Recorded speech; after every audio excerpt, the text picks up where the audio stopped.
architecture is perhaps the most collective activity we undertake in any society in a way. So to be a lone person and tell about 20 years of activities from hundreds of persons, all of them having high aspirations, high ambitions, goals, dreams, sorrows and things. It's a bit a brutal role and it's impossible to give a fair description actually of all the projects. So I have to do it as architects mostly do, this time at least, to give you a rapid glance of some projects, perhaps go slightly deeper into someone, and finish with a few words about what we are doing these days. Now, this is the mountain Snøhetta. The mountain is positioned in the very middle of Norway, the center of Norway, and it's a normal mountain, you could say. It's not the highest, it's not the most beautiful, but the secret thing is that below this mountain you have Dovrehallen, where you have all the trolls and really nasty things going on. So in a way this mountain combines in a way the geographical, naturalistic and straightforward contextual frame, and at the same time incorporates Norwegian core mythology. For a lot of reasons, this is the name of our office, Snøhetta. Today we have two main offices. One in New York at the left side with 40 people, and at the the right side we have our Oslo office close at the harbor, with roughly 90 persons. In both offices we try to establish what you could call, I wouldn't call it flat, but at least an open organization, an open environment. No doors, no walls, no partitioning. We really try to sit in an open landscape and work very closely together. And at the same time try to establish a kind of atmosphere where we are alone together in a way. It's possible to concentrate and at the same time possible to get immediate information from your neighbor or from what's going on in the office. This is then a slightly symbolic but still fair picture of the organization within the office. We don't have an organization which is a subdivisioning into studios or departments or things. We say that basically the most vital organizational element is the project. We use very much energy on creating or establishing the correct team structure, the correct persons for this and that task. And this diagram then is a lot of individuals, and these individuals might at the same time work perhaps basically with one project, but hang over the shoulder for the people working with another project. In a way we have a fluid organization, the office scene as a total. For instance, when I was the project manager for the opera project in Oslo, I was at the same time partitioning as an ordinary member of the team for the Petter Dass project, and that's the same with all of us. So we try to shift roles and shift positions within the firm in a way. We try to have fun. This is just before a party in Scotland, study trip to Scotland 2 years ago. All of us have established us as Scottish male and female with kilts. And every year we go, at least some of us, to the top of Snøhetta, which is always a very nice tour now. Works, and as I said, it is unfair to stand here alone and pretend to give a good explanation of all these enormous efforts that has been made. But still, I have to try, and it's impossible not to start with Alexandria. The Alexandria project was very important for the firm. Before 1989, the firm had just designed a few villas, and actually the firm wasn't established as a firm. But in 1989, a group of young persons, roughly 25 years, won an international architectural competition, open, anonymous, with 600 participators for the new library in Alexandria. And it was nearly a threatening situation to win that competition. How do you establish contracts, collaborations? Who is the client? And you know, it was really as a kind of shock to these young fellows. And Alexandria is in a way also a kind of mythological figure in at least the heads of Scandinavians, being the city of sin, the city of beauty, the city of the late Hellenistic period, and a city of this this library that today is nowhere. I mean, it's never actually found this original library. But what we know is that it was a huge library that more or less eroded through a period of slightly less than 100 years, shortly after Christ. The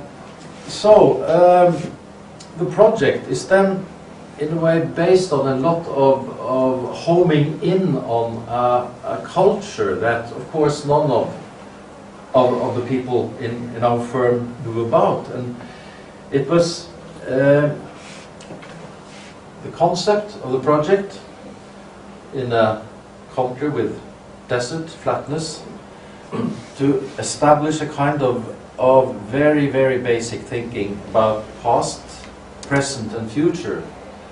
And through these discussions, the project simply derived as a result of this very, very simple scheme. And as you will see, you have now this tilted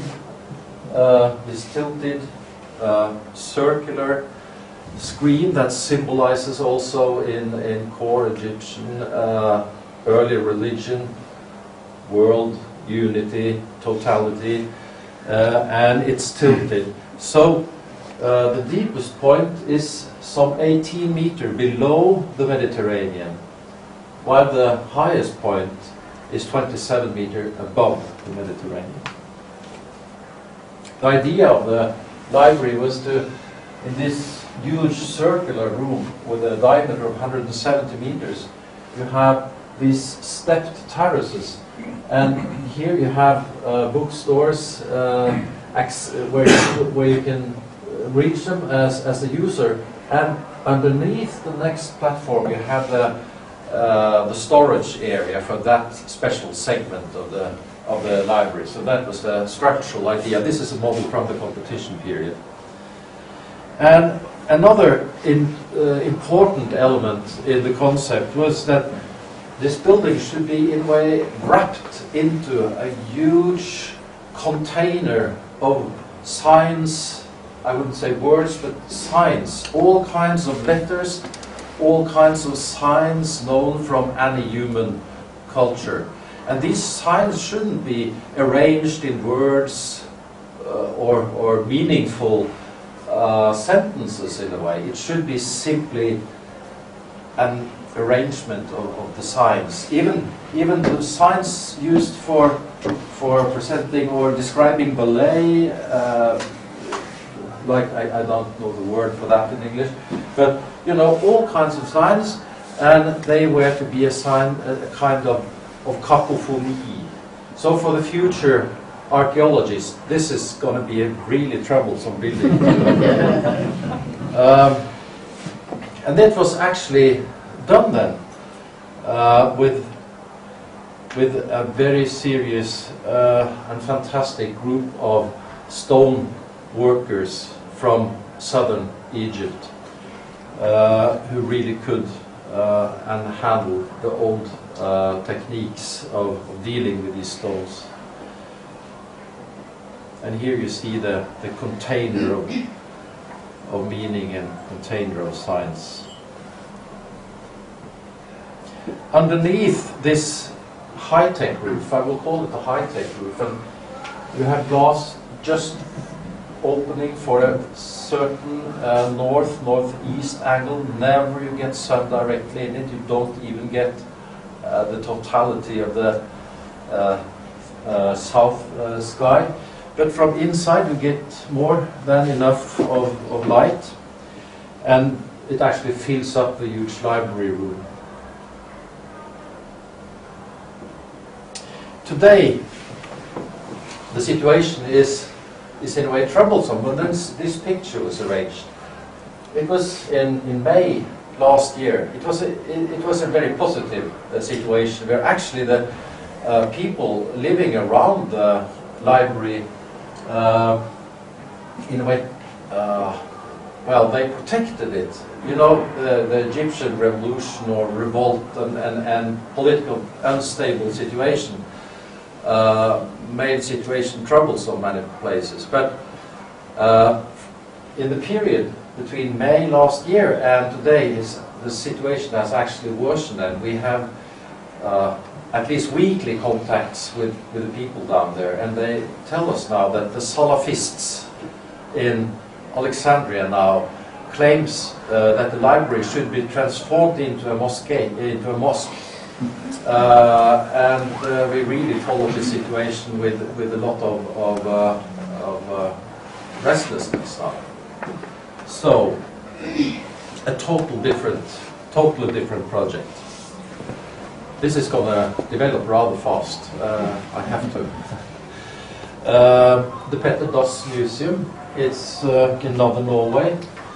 The site is a very beautiful spot where you, seen from the mountains above, you look towards this huge area of islands and fjords, and the site is just below the arrow there. And it's an old church from roughly from 1340. And it's the area for a priest, Petter Dass. He was the most famous inhabitant there, and he was a Baroque poem writer, and at the same time had a very close relationship to and understanding of the local fishing community. And this little museum is then constructed to his memorial. The client originally wanted to put this as a kind of new monstrous building in the beautiful landscape just where you arrive to this site. But the site as such is so beautiful, so we had these discussions, how do we hide away the museum as much as possible? And we simply said we have to create a new site. So with wire sawing, we sawed a huge cut in this hose, and excavated the stones.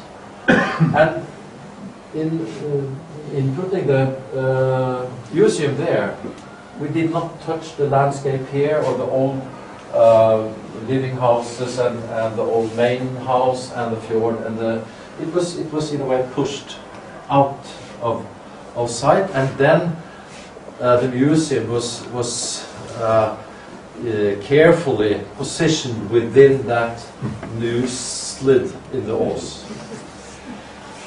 So here is from the building construction then, and you see from what I've said that this museum is then freestanding within this new this new site that is created. And this is actually the stone in rainy weather where you have had this wire cutting. And then the museum at the right side. And you established here closeness between the museum and the church, which was extraordinary, intimate, but it was accepted by the Riksantikvar. You understand that word? That in this case he would accept 14 meters as a distance between this sacred 700-year-old church and the building, because the building was so careful and calm in its own site in a way. Towards the other side, towards the fjord, this museum opens up more and has a kind of openness symbolically to the world, like this Baroque priest. So you have the link to the present and to the church and to the locality on the one side and on the other. Oslo Opera.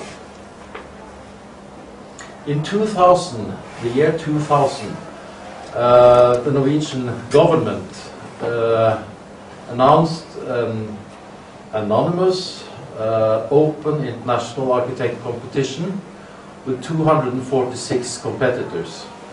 From it was more German entries than Norwegian entries, and it was really an international competition. And of course, we were extremely happy to win that thing, and we still think that we didn't win because we are Norwegians. It was an international jury, and it was a very professionally handled competition. Now, it was a rather complex competition also, because it dealt with in a way to re-establish a proper type of life in a rundown harbor area.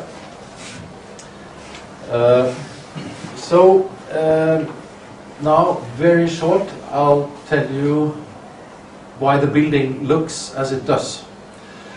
It was a huge program, and the program, of course, as always, had some 200 pages about all the functions and all the practicalities that this building should be able to handle. An opera this size is actually a working place for 600 persons, roughly, from more than 50 types of professions. Dancers, players, you have, wood, well, you have blacksmiths making swords for some Viking opera, and people making perukes and clothing and advertising and playing flute. So it's a very complex machine. And it's also the case with buildings like this, that they last, or at least tend to last so long, perhaps 300 years. That would be an average for an opera building with this level of ambition. Now, who knows how to produce a scenic production with singers and dancers in 2143? What would be the aspirations, the techniques and things? And so due to all this complexity, in addition to the time span, we said to ourselves that our response for the functional part of the program simply has to be a factory. A factory with its elasticity, flexibility, and the possibility to change in the future. This part, we said to ourselves, should not be so ambitious that it in the future should be not allowed to touch it in a way. And we say that, okay, it's okay with us, we have designed the factory for you, please use it in a flexible way, which is also always the case during the planning period. Actually, during the planning period, it's very important to have this elasticity in an initial conceptual scheme. Because when you really get in contact with the users and all those people I talked about, then they come up with a lot of new elements in is this the machine? I feel I'm really I have to go over here. Now, so part one, the factory. And then the second element, the carpet. I've seen a lot of competition programs, really. But I would say that this competition program had a more ambitious verbal formulation of things, of goals that the client wanted us to reach. I mean, it was filled with words like monumentality, representativity, visual importance. It should prove Norwegian ability to build at the shift of the year 1000. It should be a milestone in Norwegian history. I mean, it was absolutely all these things that not only Norway, but I mean, governments and local governments and huge corporations and a lot of persons said around year 2000 that now we should really do a manifestation here, or what we are able to do. So, but we had this discussion then.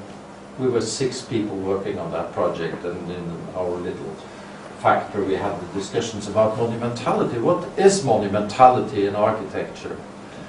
And I can't make this, of course, this discussion too long, but as most of you know, monumentality is historically achieved most often with vertical masculine forms that points at the alpha Ata, or the Pope, or the King, or the German warlord in some little Bavarian area in the 1600s. I mean, it tends really to be this verticality, historically at least. Of course, there are much more complicated patterns than this, but still, you have to discuss monumentality, therefore, in the context of what types of forces or types of ideas or types of values is to be exposed or be expressed through the monumentality. And since, well, Norwegian kingdom, Norwegian church is not today anymore, it's not actual to have to work with these forces, I would say, as forces that deserve a monumental memorial somewhere. But what ideas then do we have in Norway, which is important? We said that the answer here is the allmenningen, the common ownership of land, the easy accessible land, the non-commercial open agenda land, which all Norwegians and even Scandinavians take for more or less granted. And it's seen in a global perspective. I mean, seen from an Egyptian point of view, it's a very special value, and it's a very important value, this allmenningen. Now, and therefore we said that what we should do then to express monumentality is to establish a very beautiful allmenning with an open agenda, non-commercial, and in a way express the monumentality through wide, accessible horizontality instead of inaccessible masculine verticality. So that was our discussion. And then, of course, we had to do some professional cuts and things here and there to have this wrap and just put it over the factory. And then the project was like that.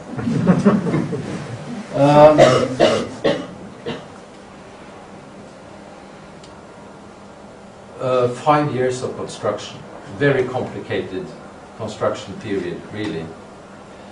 But it was done in a fantastic collaboration, I would say, between the National Governmental Building Agency, Statsbygg, and ourselves in Snøhetta, and all the consultants, and when things grows and get more and more complex, I can tell you that when this picture was taken, this is taken the autumn 2007, well, early winter.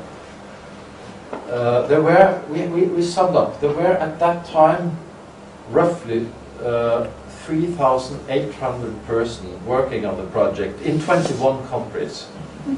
And this total collaboration had to be dealt with processual and formal and informal and logistically, which was a very, very challenging thing. And also you felt, as project manager, very humble to, in a way, to be one of the central points in such a complex weave of impulses and ideas and knowledges. So it was a great day then on the 12th of April 2008 to open the thing, and in the auditorium there was lots of kings and queens and presidents, and I guess you can see who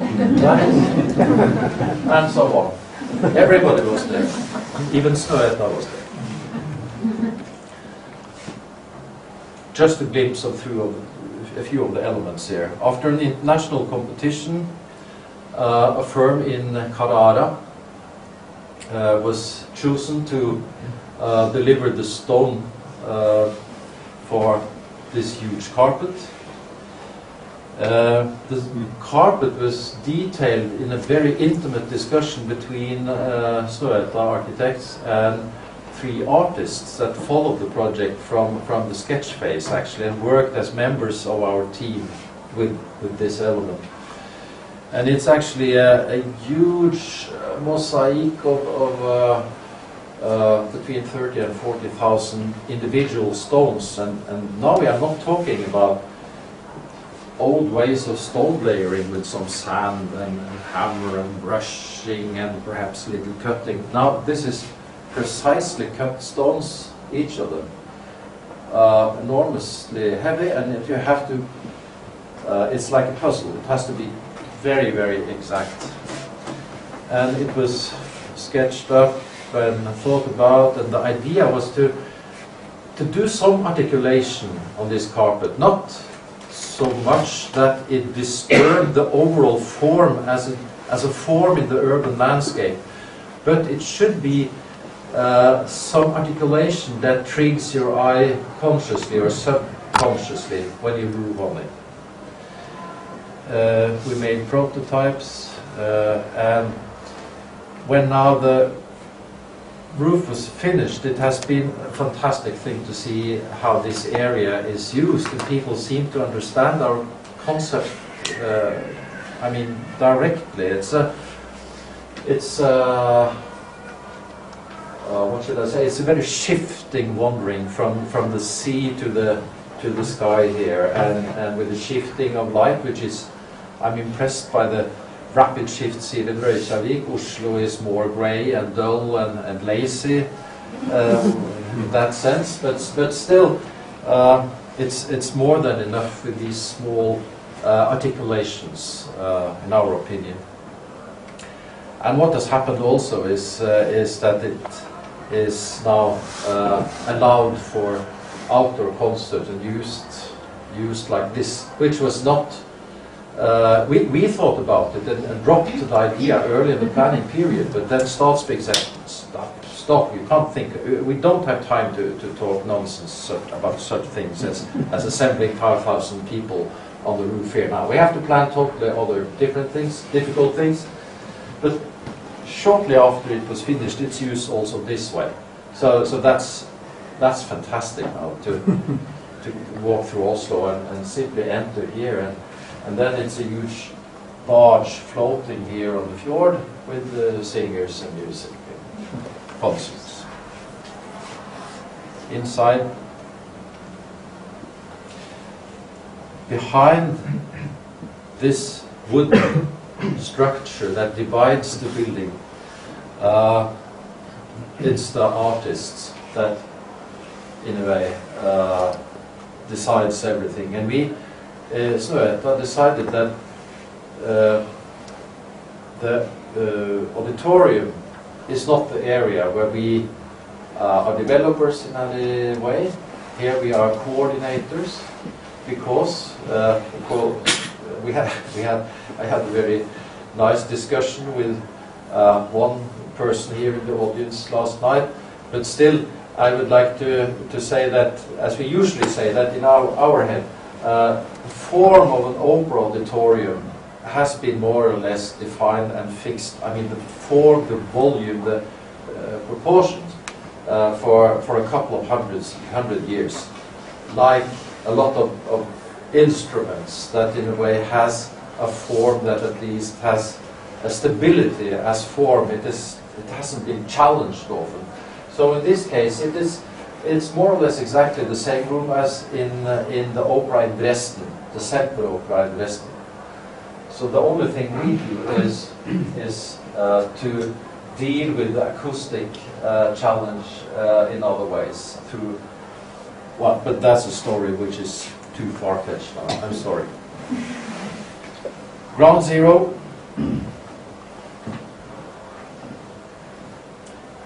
Daniel Liebeskind's urban planning winning scheme, roughly a year after 9/11, where he intended some kind of museum thing here, and then this high-rise situation.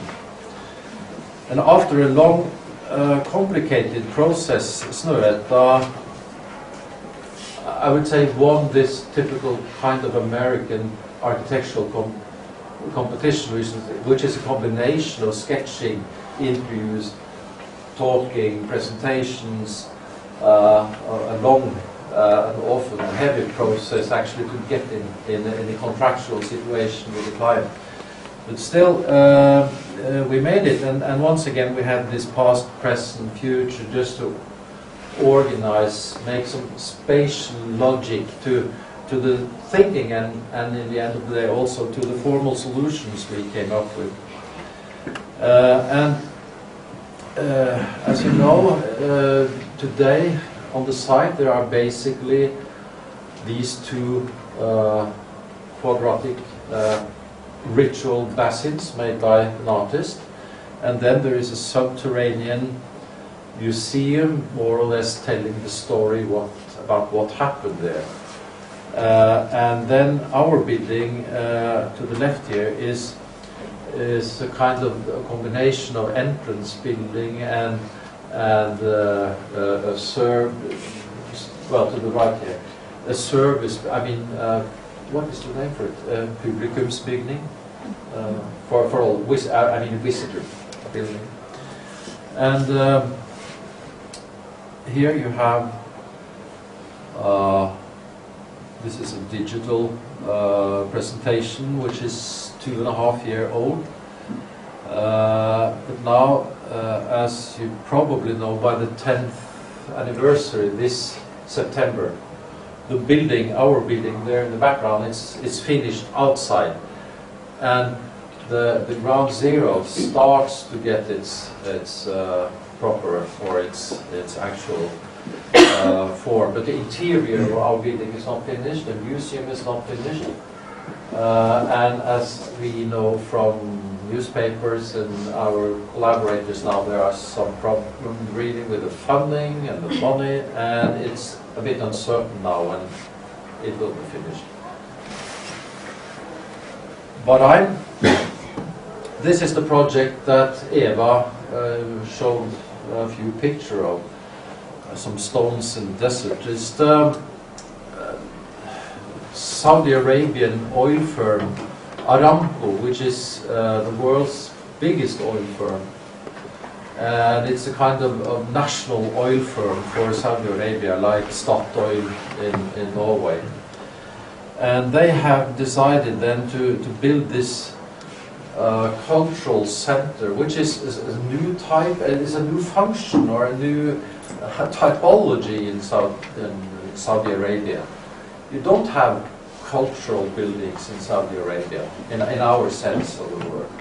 But this client is an enlightened Westerner, or at least Western thinking, professional client who deals with the whole world, and we have had a very good collaboration with them, discussing these things. What types of challenges do we front together as architect and as client with introducing museums, infotainment things, conference center, tiny cinema center, things like that into the Saudi Arabian society, which it's not an easy one, but it has actually been a very good collaboration, and now the project is under construction. I'll show a few pictures from that. We started here again, past, present, future, the idea of the keystone, then start to organize, and then start to give dimension to the different volumes according to the functions they should contain, and again try to establish a kind of logic with layers.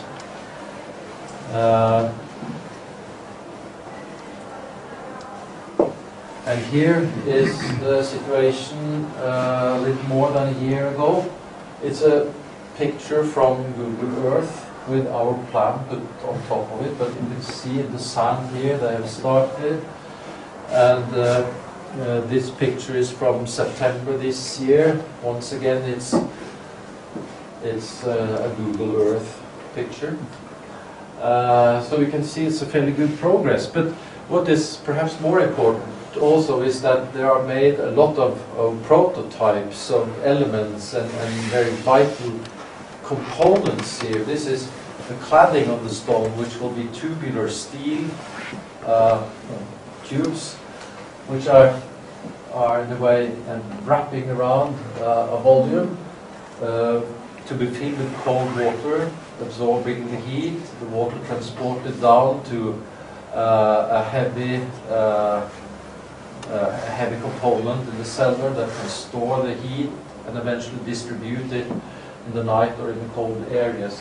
And where you have a window, you can slightly press the tube so you get the kind of soleil where you need it, and so on. So these components and other components like complex concrete constructions and things are tested live, and what is used to a large extent is compressed earth.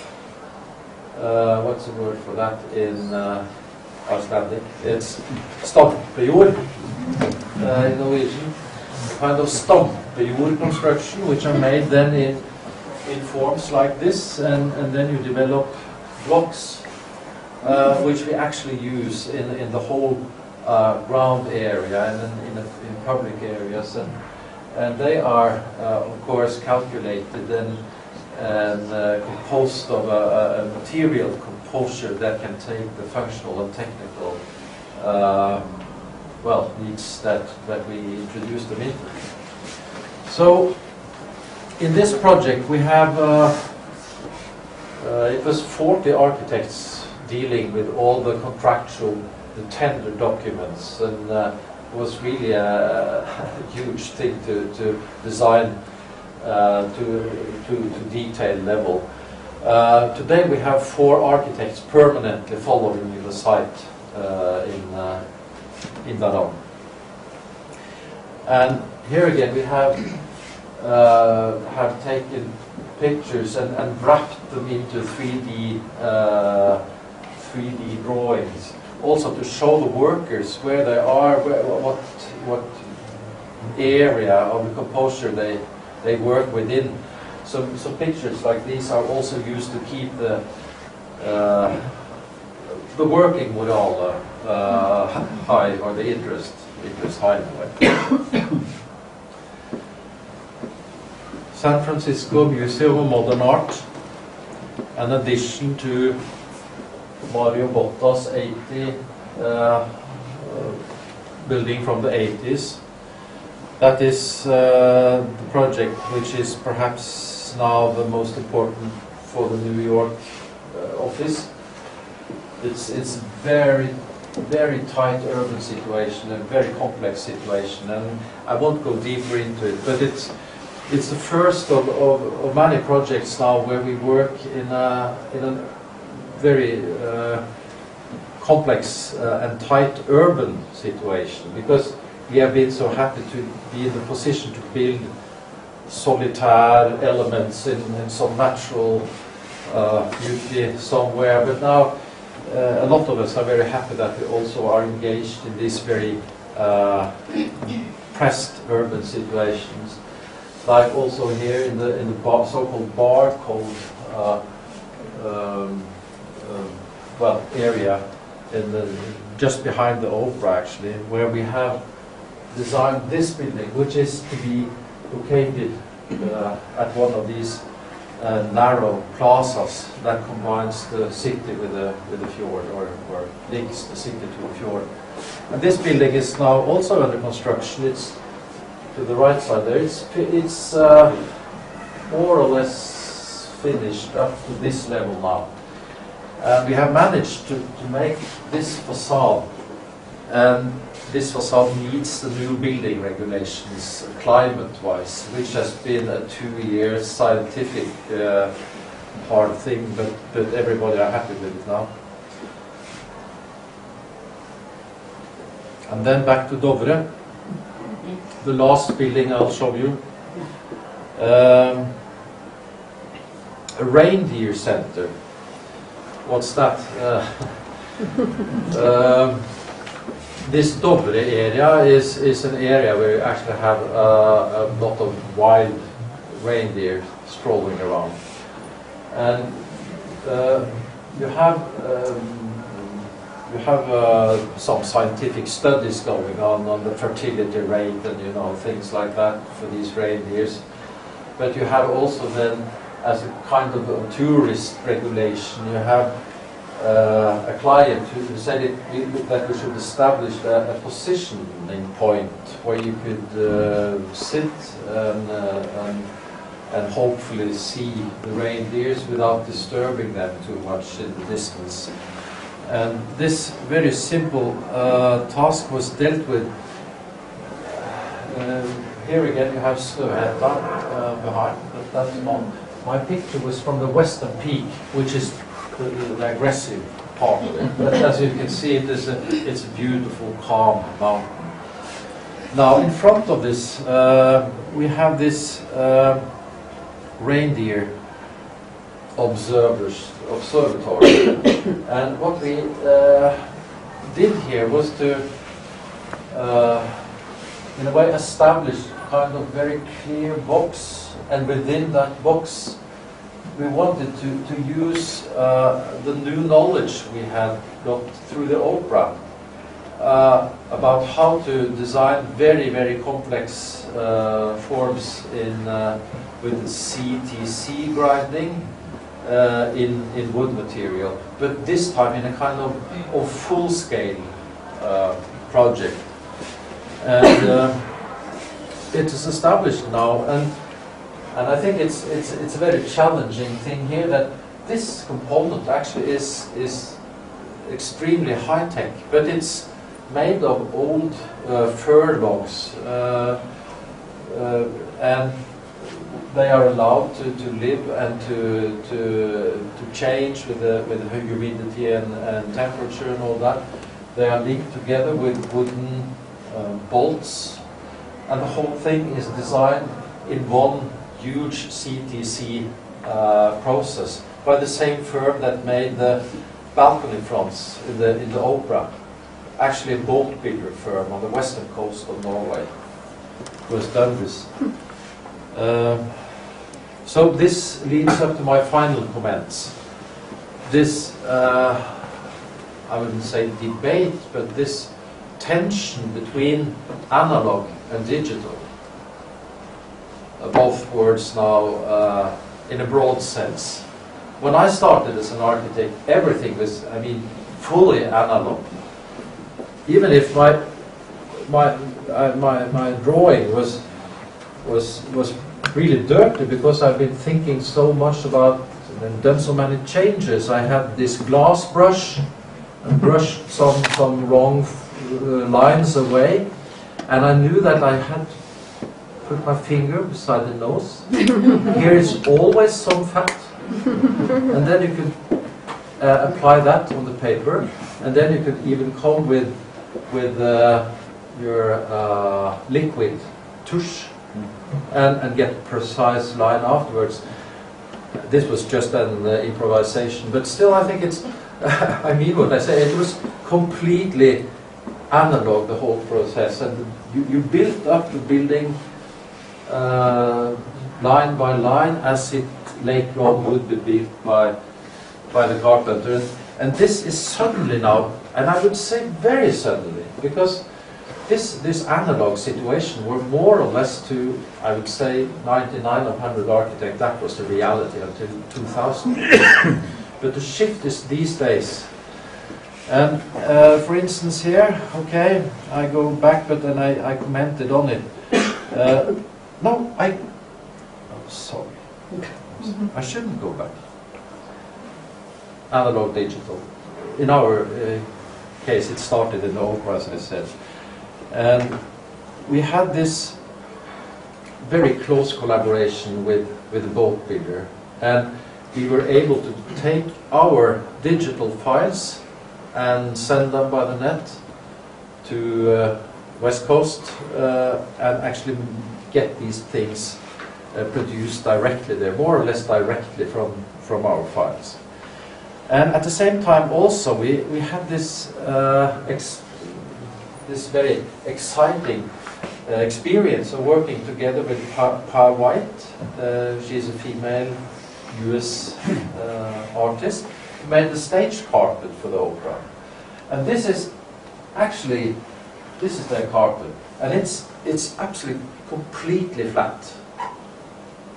But she made it, to put it very simple, aluminum foil, crushing it, and then carefully dragging it out, and then digital camera, and then this file slightly transformed, and then put into a Gobelin weaving machine in Belgium. This is a close picture, and the whole carpet is woven with cotton threads of all colors, but with this precision through a kind of digital totality from conceptual thinking till final production. And it's fantastic when you see it.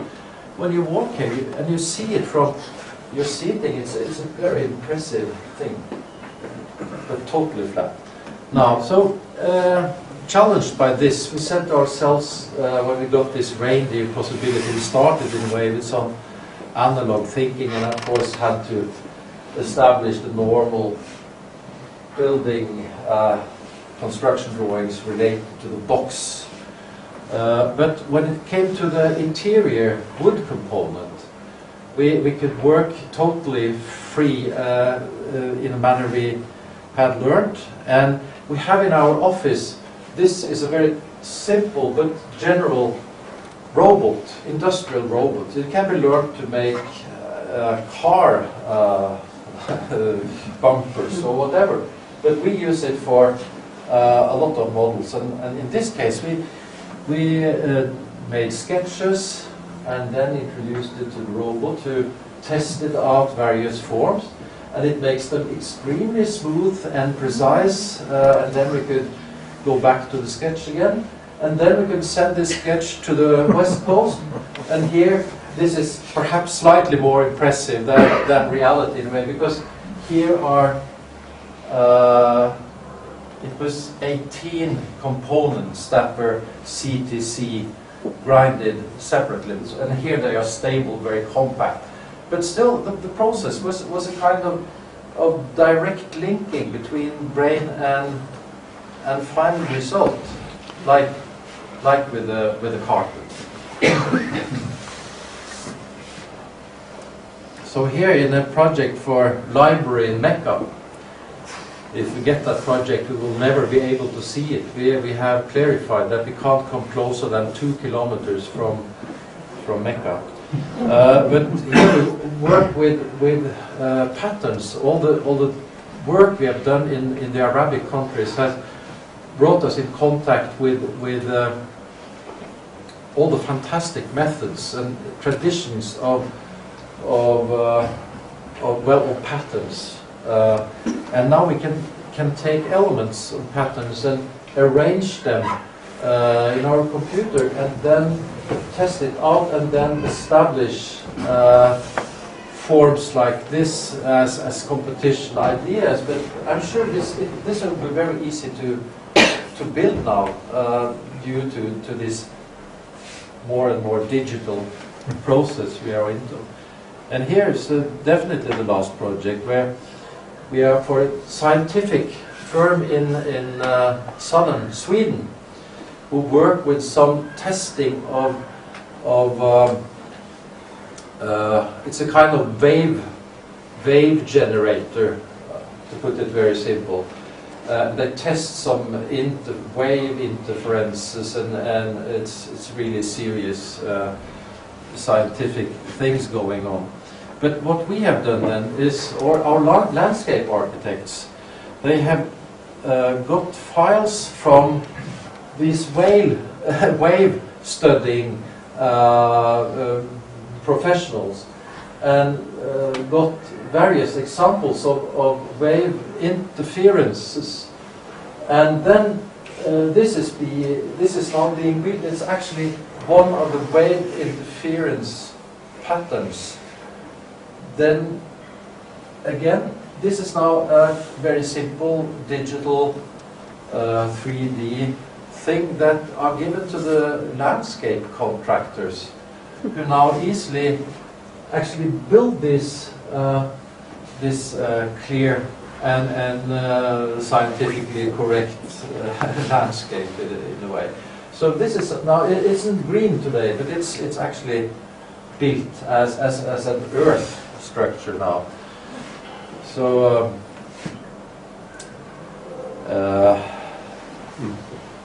my absolutely last comment. The world has been more and more complex, and I've learned that the situation here in Iceland also very complex shiftings, where it's more and more important that you actually decide to deal with the right task, that you understand exactly what you should do, what you are expected to do, and who you are dealing with. And for us working so much internationally, this aspect is, I mean, it's a banal thing, but compared to the situation 30, 40 years ago, this is important today. What type of task? How do you define the task this time? You should also stand up often and say to the client, you should put perhaps the task, or define the task slightly different, dear client, because what I hear you say is something, and so on. So, and secondly, I'm sure that all of you colleagues agree with me that on the School of Architecture, this is Norwegian, I mean, we basically all of us still learn a little about form, a little about construction, and we hope that it will function a couple of years. And at the same time, the world is a tsunami of things that we should know. It's BREEAM and BIM and ISO and, you know, all these kinds of legal and processual precision that we have to do. And we can't deal with all these things in one head and doing the basic things properly. But how do we manage to combine this? And in Snøhetta we have one main rule, and that is to have good friends, good consultants, and buy good advices. That's a very, very good method, not at least working internationally. Meetings, all kinds of meetings. For instance, in the opera, this group found it had 1,100 meetings during the building period. And today, even, I mean, the meetings are also suddenly with foreign people and foreign situations. This is Astrid, who is our project manager for the enormous project in Saudi Arabia. And for her, it's okay, she overdoes it a little now, but of course you have to deal properly in a foreign culture, and of course they have to accept a woman, and we said to them that if you can't accept a female project manager, you won't take the project. And this has functioned very well, but these last comments then on roles and tasks, task defining, and meetings and all that leads up to my last picture, that communication is the primary building stone. Thank you.